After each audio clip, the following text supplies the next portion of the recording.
Hello everyone, my name is Daniel Haukrid, and in this presentation I'm going to talk about three concepts that are under the project Shore to Shore that I'm working on, which is also under Conduct Business Globally goal that I'm also working on. And the three concepts on the agenda are exchange rate, barriers to trade, as well as resource. And I'm talking about their meanings and a brief description of theirs.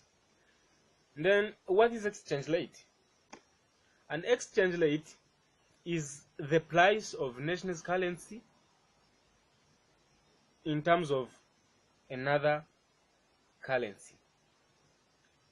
So, according to Investopedia, there are two components of exchange rate, which is domestic currency and foreign currency. So there must be a presence of the two for the exchange rate to take place. So an exchange rate can be quoted either directly or indirectly. This according to Investopedia now. In direct quotation, the price of a unit of a currency, a foreign currency, is expressed in terms of domestic currency. While in indirect quotation, the price of a unity of domestic currency is expressed in terms of foreign currency. And in most exchange rates, they use US dollar as the base to determine the exchange rate. So they consider the value of US dollar, then they determine the rate between the exchange of the currencies they have. Then what about barriers to trade? Barriers to trade is a governmental imposed limitation on the flow of international goods and services. So anything that hinders goods and services from reaching different sides of the world, then this becomes barrier to trade, like a limitation to trade. So there are different examples of barriers to trade, which include tariff. This is the tax on imports. Once the imports are taxed high, then they are limited. They discourage the imports, hence limiting the trade between two nations or two different places. There is also government subsidies. The government subsidies also limit the trade, because a government may set prices, like low prices, for domestic product, hence limiting the international trade. There is also embargo.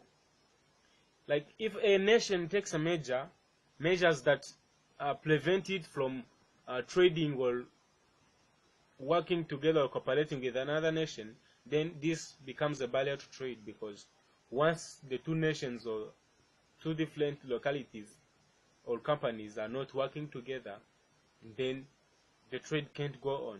People can't work.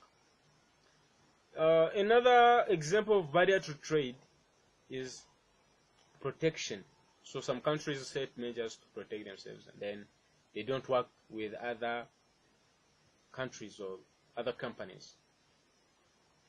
So there are different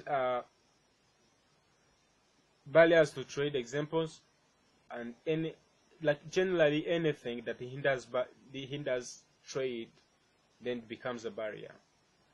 Then what about resources? Resource refers to an economic or a protective factor that is required to complete an activity or a certain task.